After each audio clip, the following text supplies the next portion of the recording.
Hello everyone! Today we have a full breakdown of the AI Arbitrage Bot project, a multi-chain arbitrage bot with AI in its name that promises automatic profitable trades using flash loans and multi-network support. I'll show what's inside, the real features, pricing, security, and at the end, a real demo of the bot in action. Let's go! The website presents the project as a multi-chain arbitrage bot that operates simultaneously on Ethereum, Solana, and Tron, using machine learning to find real-time arbitrage opportunities. Here are the main key features. Flash loan arbitrage. The ability to execute large arbitrage trades. Convenient, but flash loan scenarios are sensitive to gas and latency. Multi-chain inept cross-DEX. Support for 50+ DEX and multiple networks, Uniswap, Pancake, Radium, etc. Broad DEX support is a plus and gives more opportunities. AI-powered detection and auto-optimization. Automatic adjustment of gas, slippage, and trade size. Sounds cool, but it's important to check how the model reacts in stress scenarios. Real-time analytics. A dashboard with profitability, speed, and transaction history. The website lists impressive numbers. An average Ethereum network profit of 4,029 day per user. 94% success rate and millions in trading volume. All of this looks solid. And at the end of the video, we'll check whether it's true. You'll be shocked. Pricing looks reasonable for a pro tool, especially if you have capital. The downside, payment is processed through a wallet, payment from your address, not via a standard Stripe checkout. This may confuse part of the audience, though such payments remain stable, safe, and transparent. It's also important to understand the limits, e.g. 10K, 100K daily limit, and the platform fee. There's a lot of talk about auditing and a 30K audit AAA+, as well as GitHub repositories. A good sign, public contracts and audit mentions. Plus, there is documentation and a support email. Minus, for beginners, the arbitrage interface and detailed risk settings may feel overwhelming. Clear documentation and a walkthrough are needed and may be lacking. Next, I switch to the screen and show the network selection, wallet connection, risk settings, and launching the bot. Note, I'll show the process with the settings I normally use. Before moving to the demo, it's important to understand the project lists recommended minimum amounts for the bot to run optimally. These aren't strict requirements, but the optimal values for stable strategy execution. 1 Sol for Solana, 0.3 ETH for Ethereum, 1000 TRX for Tron. The bot can work with smaller amounts, but the efficiency and frequency of successful trades may be lower, so for the demonstration, I'll use the recommended amounts. Now I'll show an example with Ethereum. I won't comment on every action, there's nothing complicated. While the bot is running, you can do whatever you want. Everything is automated and doesn't require your intervention.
Now we stop the bot and look at the profit we got. Honestly, it's very cool. But let's move to the conclusions. What I liked: a modern professional product with multi-chain support and interesting automation features. Public repositories and audit mentions, a plus. Flexible plans for different user levels. Clear recommendations for minimum deposit to ensure proper operation. 1. SOL, 0.3 ETH or 1000 TRX. This helps beginners significantly on their first run. If you're an experienced DeFi user and ready to test strategies with controlled risks, the project is definitely worth trying.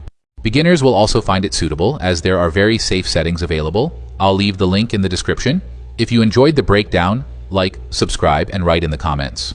Links in the description: website, documentation, and support contacts.